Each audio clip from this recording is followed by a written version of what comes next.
We need to stop saying AAA. It sounds like a quality rating. It isn't. What we're really talking about is the difference between a big box game and an indie game. One is built to dominate shelves, headlines, and quarterly earnings.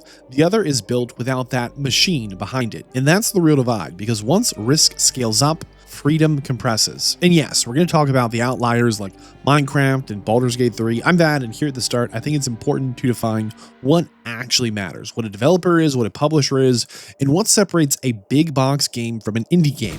Listen, an indie game versus big box games, what I'll sometimes call a Goliath game, can get really confusing if we don't all have the same foundational knowledge, like what's a developer and what's a video game publisher. I think in simple terms, a game developer is the person or team that makes the game. You know, like game design, the programming, the art, the animations, the writing, the audio, level design, testing. They build the product. The game developer builds it. That's it. And to be clear here, that can be one person, 10 people, 500 people. Size does not change the definition of a game dev. Therefore, the obvious question is the other side of the coin with what is a game publisher? A game publisher is the company that tends to fund, market, and distribute a game. So they typically handle financing development, marketing campaigns, platform negotiations, maybe manufacturing some things, distribution deals. In simple terms, the developer builds it, the publisher sells it. Sometimes they are separate companies, and other times they are the same company. And this is where the confusion can start to begin, because once the same company can both build and sell a game, the word independent starts to blur. Some companies develop and publish their own game. This is called self-publishing. If a studio funds its own game, markets it, distributes it without outside control, it retains independence. But here's the key question. If that studio has 1,000 employees and a $250 million budget, is that indie? I think most people would say no. So clearly that independence alone isn't the whole story, because scale can erase independence in practice, even if it exists on paper. For me, indie means independent from major publishers, independent from corporate control, and historically this meant self-funded, small teams, no public shareholders, a creative control retained by the core developers. But over time, I think the term indie has evolved, and now it starts to imply things like a smaller scope or a lower budget, some kind of experimental design, or maybe just a lower marketing spend. I think this term is no longer purely structural. Indie is now cultural, it's emotional, it's marketing material instead of a measuring stick. I think that's why sometimes arguments happen, because we've started to mix structure with culture and we're pretending they're the same thing. Before we go further, I want to make one clarification for all the armchair academics. Yes, of course, the categories describing funding structure and risk profile at the time of game development are not quality ratings, they're not permanent identity labels, they are snapshots of structure. That distinction matters for the pedantics and the purists. But listen, if independence isn't enough, let's talk money, because budget changes everything. Big box games, the Goliaths of the industry, typically have massive teams, large marketing campaigns, high production values, and significant financial risk.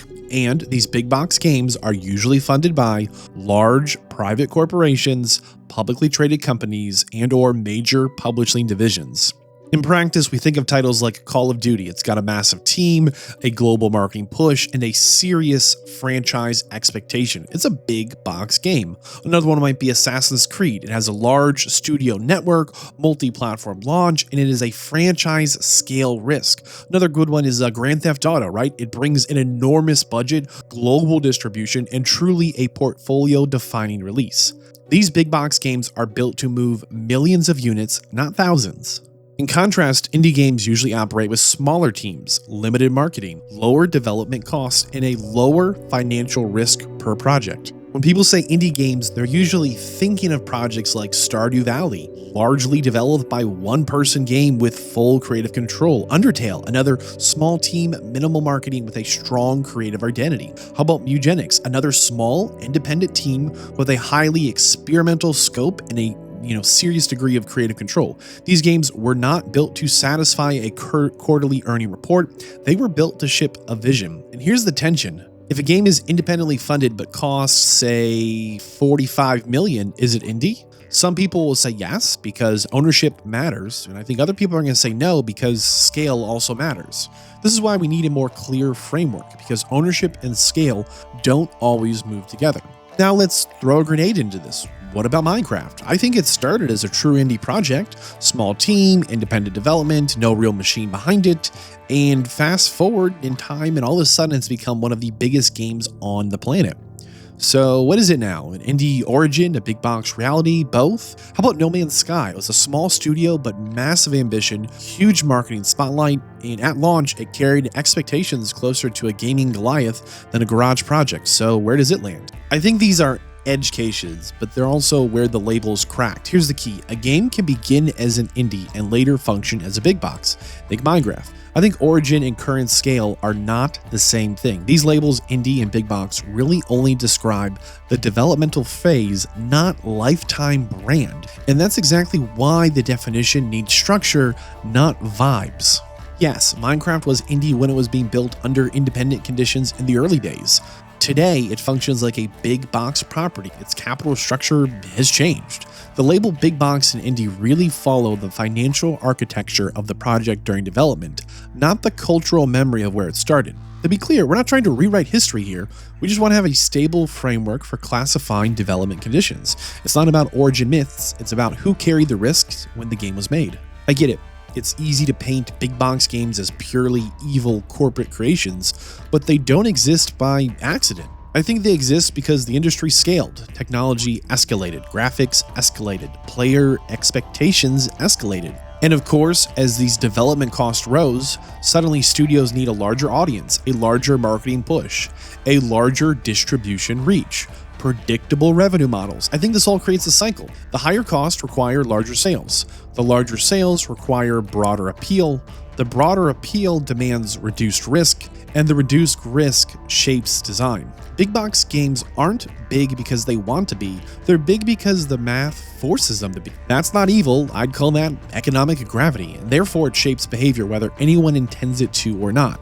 And to be fair, it's not universal. Yes, there are some experimental big box games and there are extremely safe indie games. These categories describe financial pressure tendencies, not creative destiny nor player reception. We need to stop saying AAA. It was never a quality label. It was a risk classification. Big box games are not defined by how good they are. They're defined by how much money has to be recovered. And the bigger the budget, the smaller the margin for failure. And when a failure isn't an option, experimentation shrinks. That pressure shapes everything, from design decisions to monetization models to sequel frequency and marketing tone. So I think when people are arguing indie versus big box, what they're really arguing is creative freedom versus capital exposure. That's the real divide here. But we need to understand that capital isn't the only force at play, because distribution can amplify a project beyond its budget. I think distribution power can function much like capital power. You can be a relatively small studio, have a modest budget, retain ownership and creative freedom, but maybe you launch on something like day one on Game Pass or a heavy PlayStation marketing support, an Epic Games exclusive deal. All of a sudden you operate with big box level visibility, and that matters. Because discoverability is leverage, that distribution power can function just like capital power. A game backed by a major platform holder doesn't just get funding, it gets front page real estate, it gets that algorithm priority, it gets press coverage and momentum. And that ecosystem support can simulate scale. In general, when we talk about indie games and big box games, I think the focus is on risk and money and size and scale, but ecosystem leverage is a significant secondary amplifier. A small studio with a massive platform backing it functions like a big box title in reach, without being structurally engineered as a Goliath in funding. Yes, visibility and capital are separate variables, but I believe in the future, distribution leverage may matter just as much as budget size. But to be frank, that's a conversation the industry isn't fully having yet or really ready for. So let's just ask the easy question first. I mean, if a studio is backed by a publicly traded company, does that automatically make it not indie? And I think the short answer is usually yes. Now here's the hard part. What if they are a publicly traded company, but in reality, it's small subsidiaries, it's semi-autonomous studios, it's got loose creative oversight. What I'm saying is that ownership doesn't automatically equal interference, right? An indie is not just about the day-to-day creative freedom, it's also about structural accountability. A publicly traded company has a legal fiduciary duty. It must prioritize shareholder return. Even if the corporate powers that be never touch a design document, the financial architecture is different. And at the very minimum, that starts to subtly change things like the risk ceiling, the investment time horizons, a tolerance for failure. All of a sudden, portfolio strategy decisions matter here. So this isn't really about whether a team feels independent, because feelings don't change financial exposure. It's really about whether the capital structure allows failure without systemic consequences. In other words, it's about who gets in real trouble if the game doesn't make its money back. Ownership doesn't automatically mean someone's interfering creatively, but it does change the incentive structure. I'll say that one again. Ownership doesn't automatically mean that someone's interfering creatively, but it does change the incentive structure. Indie isn't about who gives notes, it's about who absorbs failure, and incentive structures shape those long-term behaviors even when short-term autonomy actually exists. So when I say that a publicly traded equals usually not indie, I'm not saying that artists lose freedom overnight, I'm saying the risk environment fundamentally shifts. And that shift matters. I mean, who has the final say?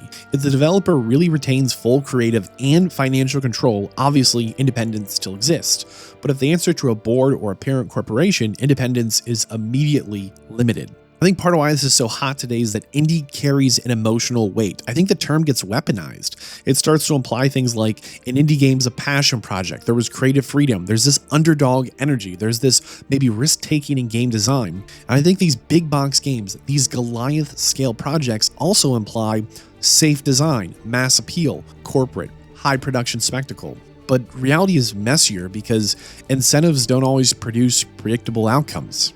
There are, of course, smaller studios owned by larger corporations. There are likewise large studios that have self-funded, creatively risky projects. These labels exist, indie or big box, to simplify something very complex. Sometimes I think that maybe budget and ownership aren't the real story. Maybe the only thing that actually matters is that creative autonomy. You could say a publicly traded publisher can still give a team total freedom, and a self-funded indie studio can still play it extremely safe, so maybe dividing games by capital exposure misses the real variable. It's that culture of decision-making inside the studio. But every time I have that thought, here's where I land. Creative culture doesn't exist in a vacuum. It exists inside of its financial constraints. And ownership doesn't automatically dictate creativity, but it does set the outer boundary of risk. And risk tolerance is what ultimately determines how far a project can stretch before someone says, nope, that's too expensive to fail. So yes, capital structure doesn't default control artistic outcomes directly. It still does define the economic sandbox those outcomes are allowed to happen in. In other words, it's always fundamentally coming down to the money. It sets the rules for how big and risky the game. Obviously, the video game industry isn't just indie game or big box. There's a massive middle because not every project sits at the extremes. I think this middle tier is maybe kind of a forgotten place, and it's exactly where Baldur's Gate 3 sits. It's a large, independent studio with significant funding, but not a traditionally publisher-driven approach. This middle group sits kind of in a tension zone, big enough to be ambitious, but still small enough to take risks. This middle group isn't garage indies, but they also aren't the Goliaths either. They can take risks, but they still need meaningful sales. This middle tier often produces some of the most interesting games in the industry. I think that's because they have enough resources to execute on ambition, and not so much capital pressure that failure remains catastrophic. If nothing else, I think this middle category proves the indie versus big box debate isn't binary. If anything, indie games and big box games are tentpoles, and most games live somewhere in between them. Baldur's Gate 3 feels bigger than a lot of recent traditional big box releases. It also had a massive marketing campaign. It had years of early access revenue and global attention. So why is it placed in the middle? I think it's because the scale of impact is not the same as capital structure. The key question here is, was it funded as a portfolio-defining corporate bet, or was it built under independent studio control with distributed risk? If nothing else, Baldur's Gate 3 blurs those lines. Frankly, this unnamed middle tier exists precisely because some games are just too large to call your typical garage indie, but they're not structurally engineered as a Goliath-level corporate portfolio anchor. If someone wants to argue that Baldur's Gate 3 belongs in the big box games end of things, I think that's reasonable. What matters is that I'm highlighting capital exposure and control, not just market scale, as that's more precise than today's ridiculous, hey, Baldur's Gate 3 feels AAA, but it's indie sentiment. Let's be clear here, the industry genuinely is fluid. Games don't ship inside neat little economic boxes, studios evolve, funding models can change mid-development, and platform deals alter exposure. I'm really focusing on the structural model describing dominant forces, not precise edge of perfection here. We're talking about indie versus big box games. I don't want to classify every title ever, just to clarify some overused defining terms. Think of it this way. The weather categories don't eliminate microclimates. They describe prevailing systems. Same thing here. Big box doesn't just mean large. It really means the project is financed at a scale where failure materially impacts a larger corporate portfolio. Big box means recovery expectations require a mass market performance. Their capital exposure is centralized and significant. And if I had to compress that further down, I'd say something like a big box game is a project funded at a level where if it fails, it doesn't just hurt the studio, it hits a larger portfolio, which means it has to succeed at mass market scale. Therefore, indie doesn't just mean small. It really means the primary financial risk is localized to the studio itself. Failure does not destabilize a parent corporate structure, and control and capital are tightly linked. Still, outliers will exist, and they always do. But outliers don't invalidate categories. I think they pressure test them. And if a game genuinely straddles two categories, that doesn't make the tiers meaningless. It means we've identified a boundary case worth examining, which of course brings us back to Baldur's Gate 3. If someone says it's a big box game because of scale and marketing, I think that's true and fair. If someone says it's middle tier because of independent capital control, that's also solid ground. The disagreement here isn't proof that the model fails trying to say indie games or big box games. It's proof that we are finally debating structure instead of vibes. So, moving forward, can we all agree to focus on some clarity despite the fluidity? Here's my working framework. A game is likely indie if the studio retains ownership and creative control, the project is not funded by a major party, the budget and team size are relatively small, and the marketing spend is limited, especially compared to major releases. And of course, a game is likely a big box game, a true Goliath, if it is funded or published by a major corporation. It has a large team and a high budget. It includes major marketing campaigns, and there is a significant financial expectation that requires mass market success. I understand this isn't perfect. I didn't draw a hard line in the side of here's the budget where a game magically becomes a big box. And I didn't say there's this specific employee number that just flips the switch. And I think there are spectrums these categories are based on. Capital exposure, control structure, scale of recovery required. But I think this framework is usable because it gives us all something more precise than loose gut feelings we label things with. Agreeing on how we classify an indie game versus a big budget game isn't just semantics, because labels shape expectations. Listen here, I'll say that again. Labels shape expectations. I do it, you do it, we all do it. We judge indie games differently. That label changes expectations. We forgive more, we expect less spectacle, and we value that creativity more heavily. Just like we judge the big box games, those Goliaths, on polish, scope, stability, size, production value. If we misuse the label, we distort the conversation. And when the conversation is distorted, expectations get warped. We excuse things we shouldn't. We criticize things for the wrong reasons. We start to compare projects that were never built under the same constraints. A small studio is attacked for not having big box polish. A corporate portfolio gets praised for that scrappy indie energy. Suddenly we're arguing about aesthetic instead of incentives. And when labels drift, accountability drifts with them. You know, here's the real question. If a studio self-funds a $50 million project with 200 employees, what do you call that? Is it an indie game or a big box Goliath game? Is it something else entirely? Where do you personally draw the line? Because I think the industry stopped defining this clearly a long time ago, and maybe it's time we did define it. Let me know where you stand, and if you want to see what happens when big box incentives collide with subscription economics, check out my breakdown on the danger of subscription models right here. I'll see you there.